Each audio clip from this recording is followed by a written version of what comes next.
Hello everyone from this side Adarsh Kumar. आज हम previous year question को सॉल्व करेंगे जो कि आपका एएलपी सीबीटी 2 में आपका लीवर एंड सिंपल मशीन के जो चैप्टर है उससे पूछी गई है। ठीक है, बेसिक साइंस एंड इंजीनियरिंग बहुत ज़्यादा इंपॉर्टेंट आपका पोर्शन होता है क्योंकि इससे टोटल 40 मार्क के क्वेश्चन पूछे जाते हैं। ठीक है, इसमें लीवर एंड सिंपल मशीन से बहुत सारे क्वेश्चन पूछे ही जाते हैं, कंपलसरी पूछे जाते हैं।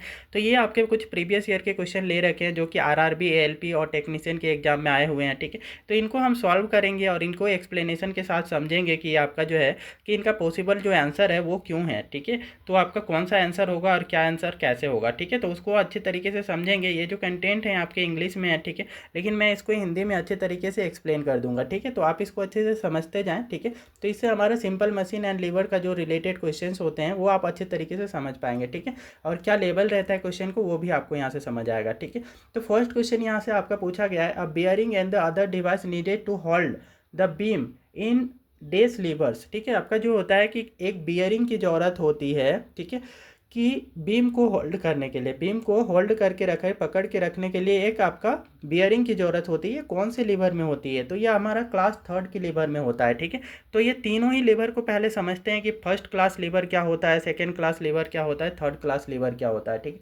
ये फर्स्ट क्लास लीवर है, ये आपका सेकेंड क्लास लीवर है, ये थर्ड क्लास लीवर है। ठीक है, फर्स्ट क्लास लीवर में होता क्या है? फर्स्ट क्लास लीवर में जो है लोड हमारा जो होता है, ठीक है, वो आपका क्या होता है कि किनारे होता है और फलक्रम भी किनारे होता है। सॉरी, फलक्रम हमारा बीच में हो जाता है। ये फलक्रम बीच में ले लें। ठीक है, मान ले हमारा जो है ना जो पाइवोट होता है जिससे सपोर्ट में आपका ये खड़ा है। ठीक है, ये जो आपका बीम है जिसके सपोर्ट में खड़ा है वो आपका क्या रहेगा? बीच में रहेगा। ठीक है, तो बीच में हमारा क्या करना है? फलक्रम कर देते हैं या पाइवोटेड पॉइंट। एक साइड में हमारा लोड रखेंगे। ठीक है, मान ले इधर हमने क्या है कि डब्लू लोड रख दिया। ठीक है, और इधर से एफर्ट लगा करके, पी एफर्ट लगा करके हम इसको उठा रहे हैं। ठीक है, तो इसमें फलक्रम जो होता है बीच में आ जाता है फर्स्ट क्लास लीवर में। ठीक है, तो फर्स्ट क्लास लीवर में जो भी कोई सा भी ऐसा मशीन जिसमें हमारा जो है ना कि फलक्रम बीच में आ जाए वो आपका क्या कहलाएगा? ये हमारा जो है कि फर्स्ट क्लास लीवर कहलाएगा। जैसे ये आपका जो देख लो कैंची है, सीजर। ठीक है, कैंची जो होता है इसमें फलक्रम कहाँ होता है? बीच में होता है। ठीक है, उसके रेफरेंस में लोड कहाँ रखते हो? तो इसके एक किनारे पे इधर रखोगे आपका लोड। ठीक है, और प्रयास किधर से लगाते हो? तो इस किनारे से लगाते हो। और ये घूमता किसके रिस्पेक्ट में है? ये बीच वाले जो पॉइंट है फलक्रम, ठीक है, उसके रिस्पेक्ट में घूमता है। ऐसे ही ये चींटा हो गया। ठीक है, ये जो हमारा प्लास हो गया। ठीक है, प्लास वाई। ठीक है, इसमें भी फलक्रम कहाँ है? तो बीच में ये फलक्रम लगेगा, यहाँ लोड लगेगा और यहाँ से आप प्रयास लगाओगे। ठीक है, इसी टाइप से ये सारे के सारे डिवाइसेज जो ले रखे हैं ना, जिनमें भी आपको लगे कि फलक्रम जो है कि बीच में है। ठीक है, और बीच वाले पाइवोटेड पॉइंट के रेफरेंस में ये क्या है कि वर्क कर रहा है, वो आपका फर्स्ट क्लास लीवर हो जाएगा। ठीक है, तो इसमें हमारे ये सारे लीवर्स आ जाएंगे। ठीक है, तो ये हो गया सीसा और झूला। एक साइड में बच्चा इधर बैठा रहता है, सेकेंड बच्चा इधर बैठा रहता है और बीच में ये झूलते रहते हैं। ठीक है, तो सीसा और झूला आपका फर्स्ट क्लास लीवर में आता है। वही सेकेंड क्लास लीवर की बात करें तो सेकेंड क्लास लीवर में जो है कि इसको अच्छे से समझेंगे। ठीक है, सेकेंड क्लास लीवर में मान ले ये बीम है। ठीक है, तो बीम के एक साइड में आपका क्या रहेगा? एक साइड में फलक्रम रहेगा, किनारे में आ जाएगा। बीच में हमारा क्या रहेगा? लोड रहेगा। अब की बार ना, पहले क्या था? फलक्रम जो था फर्स्ट क्लास लीवर में बीच में था, है ना, बीच में फलक्रम हुआ करता था। ठीक है, लेकिन इसमें आप क्या आ जाएगा? बीच में हमेशा ही लोड आएगा। किसमें? तो सेकेंड क्लास लीवर में। ठीक है, और किनारे से आपका प्रयास लगाएंगे। ठीक है, एफर्ट हमारा किधर होगा? तो किनारे से लगाएंगे। ठीक है, तो एक साइड में फलक्रम आ गया और दूसरे साइड में एफर्ट आ गया, बीच में हमारा लोड पड़े। ठीक है, तो इस टाइप के आपका लीवर को हम क्या बोलते हैं? इस टाइप के लीवर को जो है हम सेकेंड क्लास लीवर बोलते हैं। ठीक है, जैसे ये आपका वन व्हील वाला एक चक्का का आपका पहिए का जो है कि सामान उठाने वाला जो मशीन है। ठीक है, तो वे वाली मशीन जो ये वाली, ठीक है, एक चक्का होता है, इसमें हम सामान भर लेते हैं और यहाँ से कहीं से आपका देखेंगे किनारे से इधर हमारा क्या करते हैं? एफर्ट लगाते हैं, प्रयास लगाते हैं। ठीक है, ये आपका पाइवोटेड पॉइंट होता है, फलक्रम मान लें। ठीक है, ये यहाँ पे हम लोड लगाते हैं तो लोड बीच में आ रहा है। ठीक है, ऐसे ही ट्रॉली बैग में देखें कि यहाँ पे आप प्रयास लगाते हैं। ठीक है, और ये क्या होता है? बीच में आपका लोड रहता है ना, ये सामान बीच में रहती है। चक्का कहाँ रहता है? आपका पाइवोटेड पॉइंट या फलक्रम बोलें कि सबसे नीचे रहता है। ठीक है, तो यही आपका जो नट कटर होता है। ठीक है, नट कटर। ठीक है, इसमें भी फलक्रम बीच में फलक्रम किनारे हो जाता है, लोड हमारा जो होता है बीच में होता है। ठीक है, और हम किनारे से आपका क्या करते हैं? एफर्ट लगाते हैं। तो इस टाइप के आपके जितने भी लीवर हैं, ठीक है, वो सारे के सारे जो आएंगे वो किस में आएंगे? तो ये हमारे सेकेंड क्लास लीवर में आते हैं। ठीक है, तो सेकेंड क्लास में हमेशा लोड बीच में रहेगा। ठीक है, और फर्स्ट क्लास में हमेशा फलक्रम बीच में रहेगा। ठीक है, और थर्ड क्लास में आपका क्या रहता है? थर्ड क्लास में जो है कि हमेशा ही आपका एफर्ट बीच में लगाओगे, ठीक है। बीच में हम क्या करेंगे, ताकत लगाएंगे, ठीक है। जैसे यहाँ पे इस जगह पे पकड़ के ताकत लगाते हैं, ठीक है। लोड हमारा इस जगह से लगता है, एफर्ट, ठीक है। और ये क्या होता है, इस पे रेफरेंस में हम क्या करते हैं कि ये पॉइंट आपका घूमता है। जैसे आपका क्या होता है, थर्ड क्लास को इसको अच्छे से समझें तो आपका क्या रखें कि हमारे पास जो है ना कि आपकी बात एफर्ट जो होगा वो आपका बीच में लगेगा, ठीक है। ये एफर्ट लगाने का पॉइंट है, ये मान लो कि पी पॉइंट जहाँ पे हम एफर्ट लगा रहे हैं, ठीक है। फलक्रम एक किनारे पे होगा, ठीक है, पाइवोटेड पॉइंट, इससे आपका ये फिक्स होगा, इसके रेफरेंस में ये घूमेगा, ठीक है। और यहाँ पे लोड जो होगा दूसरे किनारे पे होगा, है ना। इधर आपका क्या है, कोई लोड है, ठीक है, जिसको हम उठा रहे हैं, ठीक है। तो ये डब्लू लोड मान लो, ठीक है, आपका डब्लू लोड है जिसको हम क्या कर रहे हैं, उठा रहे हैं, ये डब्बा है, ठीक है। तो कुछ इस टाइप से आपका करते हैं। तो ये हमारा कौन सा होता है, थर्ड क्लास लीवर में। जैसे रोटी का जो आपका उठाने वाला जो चिमटा होता है, ठीक है, रोटी हम किधर पकड़ते हैं, तो किनारे पे पकड़ते हैं। तो उसका जो हम एफर्ट लगाते हैं वो कहाँ लगाते हैं, बीच में लगाते हैं। और एक जो पाइवोटेड पॉइंट होता है उधर क्या होता है, ये आपके किनारे पे होता है ना, फिक्स पॉइंट आपके किनारे पे होता है। तो ये आपका इस टाइप के लीवर हो गया। जैसे कि आपका हॉकी वाले जो स्टिक है, ठीक है, हॉकी वाले स्टिक में हमारा कहाँ है, प्रयास हम कहाँ लगाते हैं, इस जगह पे, ठीक है। ये इस पॉइंट को आपका क्या होता है कि हमारा फिक्स पॉइंट मान लेते हैं, ठीक है। ये फलक्रम मान लो, ठीक है, फिक्स पॉइंट मान लो, ठीक है। और हम एफर्ट बीच में से लगाते हैं और बॉल को आपका हीट कहाँ से करते हैं, ये बॉल को हीट करना आपका लोड कहलाएगा, किनारे से करते हैं, ठीक है। ऐसे ही मछली पकड़ने वाली जो मशीन होती है, ठीक है, मछली पकड़ने वाली जो मशीन होती है वो भी आपका क्या है कि कुछ इसी टाइप से हमारा जो बना होता है। यहाँ पे देखेंगे कि ये मछली पकड़ने की ये है डंडा है, ठीक है। यहाँ से आपका फिक्स पॉइंट ले लो, आप लोड कहाँ लगाते हो, हाथों से पकड़ के आप यहाँ से उठाते हो, ठीक है।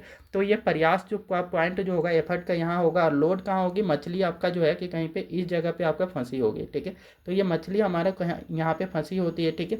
तो कुछ इस टाइप से मछली को हमारा क्या मान लेंगे, लोड मान लेंगे, डब्लू, ठीक है। तो डब्लू लोड आपका मान लेते हैं। तो मछली को हम क्या करते हैं, किनारे से पकड़ के उठाते हैं। तो ये थर्ड क्लास लीवर में आता है। तो तीनों ही क्लास के लीवर को आपको अच्छे से समझ में आना चाहिए, ठीक है। पहले क्लास ऑफ लीवर में क्या होता है, फलक्रम बीच में रहता है, ठीक है। दूसरे क्लास में लोड बीच में रहता है, ठीक है। थर्ड में आपका क्या रहता है, एफर्ट बीच में रहता है, ठीक है। तो तीनों ही पॉइंट याद रख लेंगे, है ना। फलक्रम को आप पाइवोटेड पॉइंट भी बोलते हो, ठीक है। पाइवोटेड पॉइंट आपका क्या होगा, बीच में होगा, ठीक है, इस केस में, ठीक है। कौन से, तो फर्स्ट क्लास लीवर में। और सेकेंड क्लास में क्या होगा, लोड बीच में होगा, ठीक है, लोड, है ना, डब्लू से रिप्रेजेंट करते हैं। और थर्ड में आपका क्या है, पी से रिप्रेजेंट करते हैं, और ये एफर्ट बीच में होता है, ठीक है। तो हम कैसे याद रख लेंगे इसको, तो एफ डब्ल्यू पी 2-3 बार बोलें, ठीक है, याद हो जाएगा, F W P, F W P, F W P, है ना। मतलब कि फर्स्ट में आपका क्या रहेगा, आपका फलक्रम में आपका सेंटर में रहेगा। दूसरे वाले केस में जो रहेगा सेकेंड क्लास ऑफ लीवर में लोड बीच में रहेगा। थर्ड क्लास लीवर में हमारा एफर्ट बीच में रहेगा, ठीक है। तो इससे आपका काफ़ी आसान हो जाएगा, ठीक है। तो ये सारे के सारे आपको काफ़ी ज़्यादा इंपॉर्टेंट है। इसमें से एक क्वेश्चन तो आपका पक्का ही बनता है, ठीक है। तो इतने से तीन में आपका जो लीवर्स है, तीन लीवर में से एक आपका क्वेश्चन श्योर बन जाता है। तो ये हमारा यहाँ पे जो क्वेश्चन पूछा हुआ था वो पूछा हुआ था आपका क्या, एक बियरिंग की ज़रूरत होती है कौन से आपका लीवर में, ठीक है। तो ये हमारा जो होता है थर्ड क्लास ऑफ लीवर होती है। तो पूरा का पूरा हमने लीवर आपको एक्सप्लेन कर दिया कि किस टाइप के लीवर्स होते हैं, कितने टाइप्स के लीवर होते हैं, ठीक है। अब आगे के क्वेश्चन को आप यहाँ पे सॉल्व करेंगे, ठीक है। The ratio of resistance to overcome the effort applied is refer to है, ठीक है। जो आपका जो है कि हमारा रेशियो ऑफ रजिस्टेंस का एफर्ट के साथ में जो लोड के साथ, सॉरी, एफर्ट के साथ में जो रेशियो होता है उसको आप क्या बोलते हो, ठीक है। तो हमारा जो होता है कि रेशियो ले लो, है ना, लोड का किसके साथ, एफर्ट के साथ, ठीक है। तो इसको हम बोलते हैं आपका मैकेनिकल एडवांटेज, ठीक है, MA, मैकेनिकल एडवांटेज। कौन सा ऑप्शन है, ऑप्शन नंबर 4 करेक्ट होगा, ठीक है, मैकेनिकल एडवांटेज बोलते हैं। RRB LP एंड टेक्नीशियन के सेकंड स्टेज का आपका क्वेश्चन है, ठीक है। तो मैकेनिकल एडवांटेज भी कभी निकालने बोले तो लोड उसमें दिया रहेगा और एफर्ट दिया रहेगा, ठीक है। तो उन दोनों का रेशियो निकाल लेना, आपका क्या मिल जाएगा, यहाँ से मैकेनिकल एडवांटेज मिल जाएगा। अगले क्वेश्चन पे आते हैं। तो नेक्स्ट क्वेश्चन पे यहाँ पे पूछा गया है आपसे, ठीक है, इन सर्टेन गियर ट्रेन, ठीक है, कोई गियर ट्रेन है, वहाँ पे आपका driver has teeth, days teeth, ठीक है, ड्राइवर के कितने टीथ होने चाहिए, while the follower has 10 teeth, है ना। यहाँ पे बोल दिया है कि फॉलोवर जो है उसके पास में 10 दांतें हैं, ठीक है। तो ड्राइवर की कितनी दांतें होना चाहिए, ड्राइवर की दांतों को हम N1 मान लेते हैं, ठीक है। और ये N2 जो है 10 दे रखा है। और जो है कि for every 16 turn off the driver जो है कि 16 बार घूमता है, तो फॉलोवर आपका कितनी बार घूमता है, 40 बार घूमता है। इसको हम यहाँ पे सॉल्व करके बताते हैं। जैसे कि यहाँ पे आपको पूछा है कि जो है ना, नंबर ऑफ आपका टीथ बताना है किसका, तो नंबर ऑफ टीथ जो है कि आपका ड्राइवर का बताना है, ठीक है। और जो आपका नंबर ऑफ टीथ किसका दे रखा है, तो आपका फॉलोवर का आपका नंबर ऑफ टीथ दे रखा है, ठीक है। तो यहाँ पे आपका T1 बताना है, ठीक है। और इसका जो रिलेशन होता है उसको डायरेक्टली लिख देते हैं। जैसे नंबर ऑफ N1 T1 बराबर N2 T2 होता है, ठीक है। तो ये आपका N2 T2, ठीक है। ये जो होता है ये आपका क्या है, ये हमारा नंबर ऑफ रिवोल्यूशन, ठीक है। एन जो होता है नंबर ऑफ रिवोल्यूशन होता है, ठीक है। टी आपका क्या होता है, नंबर ऑफ टीथ होता है। ये आपका N1 किसके लिए लेते हैं, तो ड्राइवर के लिए लेते हैं, ठीक है। तो ड्राइवर के लिए, और वही आपका जो है कि N2 वाले और T2 वाले जो होते हैं वो फॉलोवर के लिए होता है ना। फॉलोवर क्या होता है, तो जो आपका ड्राइवर वो जो होता है जो आपका चलाता है, ठीक है। और फॉलोवर क्या होता है, जो चलता है, ठीक है। ड्राइवर के घूमने से जो फॉलोवर होगा वो घूमेगा, ठीक है। तो यहाँ पे ड्राइवर गियर में कितने हैं, तो आपका ये निकालना है, ड्राइवर गियर के दांते निकालना है, ठीक है। और ड्राइवर गियर के जो नंबर ऑफ ये दे रखे हैं, ठीक है, ये कितना दे रखा है, तो N1 आपका जो है कि 10 दे रखा है, ठीक है। सॉरी, ये 16 रिवोल्यूशन दे रखा है और T1 निकालना है, ठीक है। 16 इंटू T1 कर देंगे, ठीक है। इज इक्वल टू आप इधर से कर ले N2 जो है ये आपको दे रखा है कितना, 40 रिवोल्यूशन होती है, कितनी दांतें दे रखी हैं, तो 10 दांतें दे रखा है, ठीक है। आपको यहाँ से सॉल्व करके क्या निकालना है, यहाँ से T1 का मान निकाल लेना है, ठीक है। तो T1 को हम यहाँ से निकालते हैं हम, ठीक है। तो 4 4 जा क्या हो जाएगा, 16 हो जाएगा, 4 10 जा यहाँ से कैंसिल हो जाएगा, ठीक है। फिर 2 से करेंगे तो 2 2 जा, और ये 2 आपका क्या हो जाएगा, 2 5 जा, ठीक है। और इसी टाइप से 2 से करेंगे 2 1 जा, और ये 2 5 जा, ठीक है। तो यहाँ से जो है कि T1 क्या मिल जाएगा, 5 इंटू 5 आपका 25, ठीक है। तो T1 का जो वैल्यू मिला आपको वो क्या मिला, यहाँ से 25 है ना, मतलब 25 दांते होंगे किसमें, तो आपका ड्राइवर में, ठीक है। ड्राइवर गियर में 25 दांते होंगे। तो N1 T1 is equal to N2 T2 से आप इसको याद रख सकते हैं, ठीक है। तो ये हमारा ऑप्शन नंबर 4 में दे रखा है, ठीक है। तो इस टाइप के जो है कि आपका कभी भी नंबर ऑफ टीथ निकालने के लिए बोल दे या नंबर ऑफ रिवोल्यूशंस निकालने के लिए बोल दे, ठीक है। तो N1 T1 is equal to N2 T2 लगा देना है और इसमें आपको सिंपली पुट कर देना है। ये बहुत ही ज़्यादा इंपॉर्टेंट फॉर्मूला है, N1 T1 बराबर N2 T2, ठीक है। तो ये आपको हर जो आपका गियर वाले क्वेश्चन है उसमें आपका N1 जो होगा रिवोल्यूशन इन ड्राइवर गियर, ठीक है। ये ड्राइवर में आपका रिवोल्यूशन होगा, ये आपका दांत होंगे किसमें, ड्राइवर में। ये आपका N2 जो होगा वो आपका रिवोल्यूशन आपका फॉलोवर में होंगे, या फिर आपका पिनियन पे बोला जाता है आपका फॉलोवर को।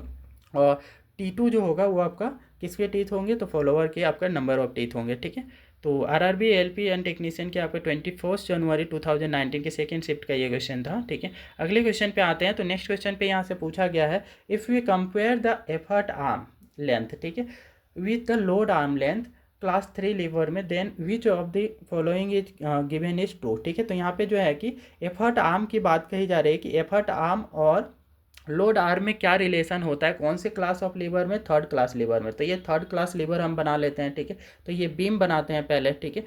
तो ये हमने क्या किया, एक बीम बना लिया, ठीक है। और थर्ड क्लास लीवर में आपको क्या बताया था कि एफर्ट कहाँ लगता है, तो बीच में लगता है। यहाँ पे हम क्या कर लेते हैं कि यहाँ पे आपका पी एफर्ट लगा देते हैं बीच में, ठीक है। ये पॉइंट है जहाँ पे आपका एफर्ट लगेगा। फलक्रम एक किनारे पे होता है, ठीक है, ये पाइवोटेड पॉइंट होता है, ठीक है। और दूसरे किनारे पे आपका लोड लगा देते हैं, ठीक है। तो ये आपका क्या है, इस किनारे पे हम डब्लू लोड लगा रहे हैं, ठीक है। तो ये पी एफर्ट से क्या करेंगे, डब्लू लोड को उठाएंगे, ठीक है। तो इसके लिए जो आपका यहाँ पे देखेंगे, यहाँ से पी से पाइवोटेड पॉइंट से फलक्रम के बीच का डिस्टेंस को हम मान ले वाई, ठीक है। और यहाँ से लोड के बीच के डिस्टेंस को एक्स मान ले, ठीक है। तो लोड का जो डिस्टेंस होगा फलक्रम से वो क्या होगा, ज़्यादा होगा, ठीक है। और जो हमारा एफर्ट का जो डिस्टेंस होगा वो कम होगा, क्योंकि एफर्ट फलक्रम से देखो कम डिस्टेंस पे है। वही लोड क्या है, यहाँ से यहाँ तक है, ठीक है, ये बड़ा है, ठीक है। तो इसमें कौन सा ऑप्शन में दे रखा है, तो effort length is greater, effort length जो होगा is always less than the load length, है ना। यहाँ पे जो होगा लोड लेंथ जो होगी एक्स से आपका एफर्ट वाली जो होगी थर्ड क्लास लीवर में हमेशा ही छोटा होगा, ठीक है। तो ऑप्शन नंबर 3 में दे रखा है एफर्ट आर्म लेंथ, ठीक है, वो हमेशा ही क्या होगा, लोड आर्म लेंथ से छोटा होगा। जैसे यहाँ पे आपको देख लें, ठीक है, ये आपका क्या है, एफर्ट आर्म का लेंथ है ना, यहाँ से यहाँ तक एक्स है, और ये क्या है, लोड आर्म का लेंथ है वाई, ठीक है। तो यहाँ पे वाई जो होगा, ठीक है, वो आपका लोड आर्म का जो लेंथ होगा वो ऑलवेज बड़ा होगा, ठीक है, कंपेयर टू आपका एफर्ट आर्म का, ठीक है। तो ये हमारा था। तो इसमें आपका कौन सा, यही पूछ रहा था, ठीक है। तो आपका ऑप्शन नंबर 3 में दे रखा है कि एफर्ट का जो आर्म लेंथ होगा ये ऑलवेज कम होगा, ठीक है, लोड आर्म लेंथ से। RRB ALP टेक्नीशियन आपका सेकेंड स्टेज का आपका ये एग्जाम में पूछा गया था 21 जनवरी को, ठीक है। अगले क्वेश्चन पे आते हैं। तो नेक्स्ट यहाँ पे पूछा गया है आपसे, ठीक है, AN is disinclined as and not right angle to the joining surface. ठीक है, आपका जो है ना कि यहाँ में से आपका कौन सा है जो आपका है जिसके एज जो होते हैं, किनारे होते हैं, वो इंक्लाइंड होते हैं, झुके हुए होते हैं। ठीक है, लेकिन वो राइट एंगल में नहीं होते, 90 डिग्री में नहीं होते, तो वो कौन सा होता है, तो बेवल का होता है। ठीक है, आरआरबी एलपी एंड टेक्नीशियन के सेकंड स्टेज का ये क्वेश्चन है। ठीक है, 21 जनवरी 2019 के सेकंड शिफ्ट में पूछा गया है। अगले क्वेश्चन पे आते हैं, तो नेक्स्ट वाले में यहाँ पे पूछा गया है आपसे, और in circle is a circular centre line on a drawing containing and the centers of the whole about the common center। यहाँ पे आपका जो है कि जिसके सेंटर ऑफ सर्कल्स जो होंगे वो किसके रिफरेंस में होंगे, तो ये आपके जो होंगे कि drawing connecting to the centres hole of the common centre. Common centre से आपका ये किस में पास होती हैं। ठीक है, तो यहाँ पे देखेंगे कॉमन सेंटर में किस में होता है, तो ये हमारे वोल्ट जो होते हैं, वोल्ट में आपका क्या होता है, इनके जितने भी थ्रेडिंग होती है उनका कॉमन सेंटर से आपका कुछ इस टाइप से हमारा जो है कि कॉमन सेंटर लाइन जो होती है, एक्सिस लाइन, वो पास होती है। ठीक है, तो एक्सिस लाइन कुछ इस टाइप से आपका बोल्ट में पास होता है। ठीक है, तो ऑप्शन नंबर जो हमारा 2 है वो करेक्ट है। ये आरआरबी एलपी एंड टेक्नीशियन के सेकंड स्टेज का क्वेश्चन है। ठीक है, तो 21 जनवरी 2019 के सेकंड आपका शिफ्ट में ये क्वेश्चन पूछी गई थी। ठीक है, कमिंग टू नेक्स्ट क्वेश्चन, हमारे पास अगले क्वेश्चन में आते हैं। तो यहाँ पे आपका है कि dash is the distance from the pitch circle to the bottom of the tooth space in a gear. ठीक है, तो आपका जो है कि ये जो डिस्टेंस होता है ना, कि कहाँ से डिस्टेंस पूछ रहा है, bottom to the pitch circle है ना, पीच सर्कल से जो बॉटम का डिस्टेंस होता है उसको हम क्या बोलते हैं, बॉटम का जो डिस्टेंस होता है उसको हम डिडेंडम बोलते हैं। ठीक है, तो यहाँ पे आपको अच्छे से समझा दें। ठीक है, तो यहाँ पे क्या है, ये जो हमारा टीथ है ना, गियर के क्या है, ये टीथ है। ठीक है, ये पूरा टीथ है हमारा। ठीक है, ये गियर के टीथ है, ये आपका क्या होता है, बॉटम लाइन होता है नीचे वाला। ठीक है, ये आपका क्या होता है, टॉप लाइन होता है। इन्हीं के बीच में आपका पीच सर्कल होता है। ये जो लाइन है ये आपका क्या है, पीच सर्कल, बीच वाला। ठीक है, तो ये 3 लाइन आपको याद रखना है, टॉप लाइन, ठीक है, और क्या है, टॉप सर्कल, और ये बॉटम सर्कल। टॉप सर्कल को क्या बोलते हैं, अडेंडम सर्कल। ठीक है, ऊपर वाले जो है इसको हम अडेंडम सर्कल बोलते हैं। ठीक है, और नीचे वाले को क्या बोलते हैं, इसको डिडेंडम सर्कल बोलते हैं। ठीक है, तो ये है, और बीच वाले को आप क्या बोलते हो, पीच सर्कल बोलते हो। ठीक है, तो बीच वाले को हम पीच सर्कल बोलते हैं। ठीक है, तो यहाँ पे क्वेश्चन में पूछा हुआ था कि पीच सर्कल से है ना बॉटम सर्कल के बीच के जो डिस्टेंस है उसको क्या बोलते हैं, तो इसको हम डिडेंडम बोलते हैं। ठीक है, और तो ये याद रखना है कि पीच सर्कल से जो बॉटम का डिस्टेंस होता है उसको हम डिडेंडम बोलते हैं। वही आपका पीच सर्कल से आपका addendum circle, that means top वाले जो सर्कल होती है उसके बीच के डिस्टेंस को हम क्या बोलते हैं, उसको अडेंडम बोलते हैं। ठीक है, तो दोनों ही पॉइंट याद रखने। इसी के साथ ही साथ आपको और कुछ चीज़ें याद रखना है, जैसे ये आपका टीथ का जो ऊपर वाला फेस होता है उसको आप क्या बोलते हो, टॉप लैंड बोलते हो। ठीक है, ये टॉप लैंड होता है। ठीक है, और इसी में हमारा जो है कि ये वाले पॉइंट, ठीक है, जैसे ये पार्ट है ना, ये टीथ है, टीथ का ये कर्व वाला पार्ट, इतना सा पार्ट, ठीक है, इसको आप क्या बोलते हो, इसको फेस बोलते हो। ठीक है, वही टीथ के ये नीचे वाले बॉटम के साथ में जो ये पार्ट होता है इसको हम क्या बोलते हैं, इसको फ्लैंक बोलते हैं। ठीक है, तो ये है आपके। और यहाँ पे कुछ और इम्पॉर्टेंट चीज़ें की बात करें तो ये टूथ विड्थ कहलाता है। ये जो है टीथ के जब यहाँ से यहाँ तक की चौड़ाई जो है, ठीक है, पीच सर्कल के रेफरेंस में जो चौड़ाई होती है दांतों का, ठीक है, उसको हम क्या बोलते हैं, इसको हम बोलते हैं टूथ विड्थ। ठीक है, ऐसे ही आपका विड्थ स्पेस बोलते हैं, दो दांतों के बीच के जो ये स्पेस होती है ना पीच सर्कल के रेफरेंस में, है ना, पीच सर्कल के रेफरेंस में देखना है, तो इसको हम विड्थ बोलते हैं, विड्थ ऑफ द टूथ बोलते हैं। ठीक है, तो ये टूथ थिकनेस हो गया, ये टूथ विड्थ हो गया। ठीक है, तो इस टाइप से आपके इंपॉर्टेंट टर्म्स हैं जिनको आपको याद रखना है। ठीक है, और इसमें कुछ वर्किंग डेप्थ की भी बात कही गई, जब दांतें जो है ना कि यहाँ पे आपका गियर में एक दूसरे पे आपका इंटरसेक्ट करती हैं तो वो कहाँ तक आती हैं, यहाँ तक आती हैं। ठीक है, तो आपको इसको क्या बोला जाता है, वर्किंग डेप्थ। ठीक है, लेकिन इसकी वर्किंग डेप्थ के नीचे वाला थोड़ा सा पॉइंट आपका प्लेस रह जाता है, उसको आप बोला जाता है क्लियरेंस। ठीक है, तो ये क्लियरेंस कहलाता है। ऊपर वाला आपका क्या है, ऊपर वाले जो है वर्किंग डेप्थ, दांते जो दूसरा दांता जो होगा ना दूसरे गियर का, वो कुछ यहाँ तक ही आएगा। ठीक है, ऐसे आएगा। ठीक है, तो ये आपका कुछ इस टाइप से आता है ना दूसरे गियर का। तो ये आपका क्या है, इसके नीचे का जो है कि कुछ पोर्शन रह जाता है तो इसको हम क्या बोलते हैं, क्लियरेंस आपका बोला जाता है। ठीक है, और बच्चा यहाँ से यहाँ तक का जो है उसको हम क्या बोलते हैं, वर्किंग डेप्थ बोलते हैं। ठीक है, तो ये थे आपके इंपॉर्टेंट टर्म्स जो कि हमारा टीथ से रिलेटेड है। ठीक है, तो यहाँ पे सिंपली पूछा हुआ था कि किससे, तो आपका डिस्टेंस पूछा हुआ था कहाँ से, तो बॉटम से टूथ पीच सर्कल का। ठीक है, तो ये आपका क्या कहलाता, ये हमारा डिडेंडम कहलाता। अगले क्वेश्चन पे आते हैं। तो नेक्स्ट क्वेश्चन पे यहाँ से पूछा गया, विच of the following is an example of third class lever. ठीक है, थर्ड क्लास लीवर का एग्जाम्पल बताना है। तो थर्ड क्लास लीवर में आपको बताए थे कि जो हमारा जो है ना थर्ड क्लास लीवर में जो होता है वो एफर्ट कहाँ आता है, बीच में आता है। ठीक है, एफर्ट मतलब कि प्रयास बोल सकते हो, पी है ना, पी जो हमारा जो होता है वो बीच में आता है। ठीक है, तो इसमें किस में होता है आपका एफर्ट बीच में लगाते हो, तो हमारे जो है कि सीसाव में तो फलक्रम बीच में आ जाता है, ठीक है, झूला जो होता है जिसमें बच्चे तो ये सीसॉ में हमारा fulcrum is in the centre. बस इन केस ऑफ दी हमारे आई स्टोंग की बात करें तो आई स्टोंग में जो होती हैं हम एफर्ट जो होती है वो बीच में लगाते हैं। Suppose this is I Strong, ठीक है, तो ये आई स्टोंग होती है, उसमें हम क्या करते हैं कि बीच में से एफर्ट लगा करके इसको कोई भी चीज़ को उठाते हैं, आइस को उठाते हैं, ठीक है। तो बर्फ़ उठाना है तो हम आइस स्टोंग की मदद से उठाते हैं। ऐसे ही नट क्रैकर में हमारा लोड बीच में आ जाता है, ठीक है। ये सपोज करें कि हमारा ये नट क्रैकर है, तो बीच में से हम क्या करते हैं कि आपका नट्स को रखते हैं और उनको क्रैक करते हैं, और यहाँ पे हमारे पास एफर्ट आपका किनारे पे लगता है। Fulcrum is in the one side, ठीक है, फलक्रम हमारे किनारे पे होता है और लोड हमारा बीच में आ जाता है, ठीक है। जब भी लोड आपका बीच में आ जाए तो ये सेकंड क्लास लीवर में हो जाता है, ठीक है। सीसॉ आपका फर्स्ट क्लास लीवर में आ गया, नट क्रैकर आपका क्या सेकंड क्लास लीवर में आ गया। व्हील बैरो में भी आपका बात करें तो व्हील बैरो में भी कैसा होता है, एक चक्का वाला पहिया होता है, ठीक है, कुछ इस टाइप से आपका होता है और यहाँ पे लोड रखते हैं, ठीक है, और इसको यहाँ से एफर्ट लगा करके पी लगा करके डब्लू लोड को हम फलक्रम की मदद से उठा करके ले जाते हैं, ठीक है। तो व्हील बैरो भी आपका क्या है फर्स्ट क्लास, इसमें हमारा सेकेंड क्लास लीवर में आ जाएगा, ठीक है। तो एक ही आपका आई स्टोंग में हमारा क्या है, आई स्टोंग हो गया, रोटी पकड़ने वाले चींटा हो गया, ये सब आपके आई स्टोंग सारे के सारे हमारे किस में आते हैं, थर्ड क्लास लीवर में आते हैं, क्योंकि इसमें एफर्ट जो है बीच में आता है। आरआरबी एलपी एंड टेक्नीशियन के सेकेंड स्टेज की आपके ये क्वेश्चन थे। नेक्स्ट हमारे पास है तो ये आपके वेरियस काइंड ऑफ हमारे पे लीवर्स थे, ठीक है, जिसमें सीजर्स के बारे में बात किए थे, यही आपके प्लास के बारे में बात किए हुए थे, ठीक है।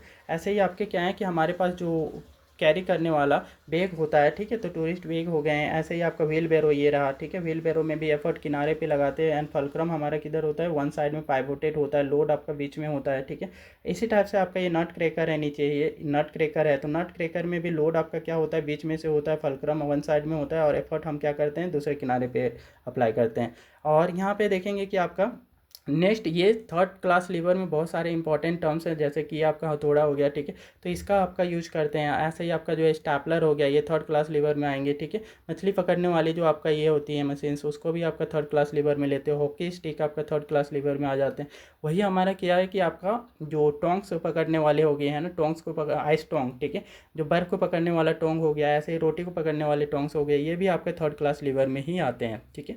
नेक्स्ट है आपका क्या कि the force applied to the machine to overcome the load is called, ठीक है, जो फोर्स हम अप्लाइड करते हैं मशीन्स में, ठीक है, लोड को उठाने के लिए, उसको आप क्या बोलते हो, इसको हम बोलते हैं आपका एफर्ट, ठीक है। तो एफर्ट अप्लाई करके हम किसी भी लोड को क्या करते हैं उठा लेते हैं, तो ये हमारा जो है कि एफर्ट कहलाता है। तो ये हमारा option number first is right. Next, practically the work output of a machine is days the work input due to the effect of the friction. तो हमारे जो है कि वर्क आउटपुट जो होता है मशीन का, ठीक है, वो प्रैक्टिकल वे में बात करें तो ये जो वर्क का आउटपुट होता है वो क्या होता है, ऑलवेज लेस देन आपका इनपुट होता है, ठीक है। इनपुट से हमेशा ही आपका ये कम होता है, ठीक है। एक बार वीडियो को लाइक जरूर से कर देंगे।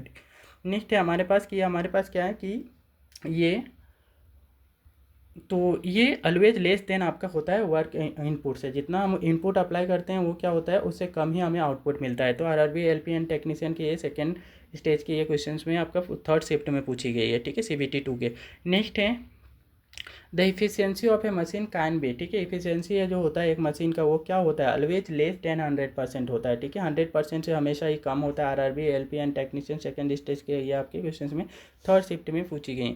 कमिंग टू नेक्स्ट, अगली क्वेश्चंस में है कि आपका an effort of 5 unit is applied to 10 unit load, ठीक है, कि आप क्या करते हो कि एक एफर्ट लगाते हो, ठीक है, 5 यूनिट का किसके लिए, तो आपका 10 यूनिट के लोड को पिक करने के लिए। The distance travel by the effort and the load arm is 50 centimetre and 20 unit, ठीक है। आपका 50 और 20 यूनिट का क्या है कि हमारे पास ये एफर्ट और लोड का जो है डिस्टेंस दे रखा है, ठीक है। तो यहाँ पे efficiency of the machine calculate करना है, ठीक है। तो ये सारे डेटा को आपको यहाँ पे अच्छे से देख ले क्या क्या चीज़ें हैं। तो यहाँ पे 5 यूनिट का आपका क्या अप्लाई कर रहा है, तो 5 यूनिट का एफर्ट अप्लाई कर रहा है किस में, तो 10 यूनिट के लोड उठाने में, ठीक है। वही आप बात करें कि एफर्ट आर्म की कितनी लेंथ है, तो 50 है, ठीक है, और वही आपका लोड आर्म की कितनी यूनिट है, तो आपका ये 20 यूनिट है, ठीक है, सॉरी ये लोड की आपका डिस्टेंस है 20 यूनिट। तो ये सारे डेटा के बेसिस पे हम इसको पहले क्या कर लेते हैं कि इनका हम मैकेनिकल एडवांटेज ऑब्टेन करते हैं, ठीक है। मैकेनिकल एडवांटेज की जो फॉर्मूला होती है दैट इज़ व्हाट, तो ये W/P है ना। तो W आपका कितना था, तो 10 था, ठीक है। तो 10 आपका था, एफर्ट कितना लगाते थे, तो 2 यूनिट का लगा करके फिक किए थे। तो हमारे पास जो ये आपका मैकेनिकल एडवांटेज ऑब्टेन होगा वो आपका कितने का होगा, तो ये आपका सॉरी 5 का आपका ये 5 यूनिट एफर्ट लगाए थे, ठीक है। तो हमारे पास जो मैकेनिकल एडवांटेज होगा वो 2 हो जाएगा। इन द सेम या बात करें कि वेलोसिटी रेशियो भी निकालना होगा, ठीक है। तो वेलोसिटी रेशियो में हम क्या करते हैं कि यहाँ पे एफर्ट आर्म लेते हैं, ठीक है, एफर्ट आर्म, और डिवाइड करते हैं इसको लोड आर्म से, ठीक है। तो हमारे पास लोड आर्म को एक्स से रिप्रेजेंट कर लें आप, ठीक है। तो एफर्ट आर्म कितना था, तो एफर्ट आर्म हमारे पास जो था वो 50 था, ठीक है, 50 यूनिट। और वही लोड आर्म कितना था, 20 यूनिट। तो यहाँ से कैंसिल कर देंगे तो आपको क्या मिल जाएगा 5/2, ठीक है। तो वेलोसिटी रेशियो आपको क्या मिला 5/2, और वही आपका मैकेनिकल एडवांटेज यहाँ से आपको क्या मिल करके आ रहा है 2, ठीक है। तो इफिशियंसी का जो फॉर्मूला होता है वो आपका efficiency of a machine is mechanical advantage divided by velocity ratio. तो हम यहाँ से मैकेनिकल एडवांटेज से आपका क्या करेंगे, मैकेनिकल एडवांटेज 2 था, ऊपर ले लें, ठीक है। और वेलोसिटी रेशियो कितना है, ये आपका 5/2 है, तो 5 नीचे 2 ऊपर, ठीक है। और यहाँ में इफिशियंसी निकालना है तो 100 से मल्टीप्लाई कर देंगे, ठीक है। तो ये आपको यहाँ से कैंसिल कर लेंगे तो आपको कितना परसेंट मिल जाएगा, ये कुछ यहाँ से 24 जाए 80% आपका क्या है इफिशियंसी आ जाएगा, ठीक है। तो 80% आपका कहाँ पे है, तो 80% हमारे ऑप्शन नंबर 4 में है, ठीक है। तो ये थी आपके इंपॉर्टेंट क्वेश्चंस आपके, ये जो सिंपल मशीन्स एंड लेबर से।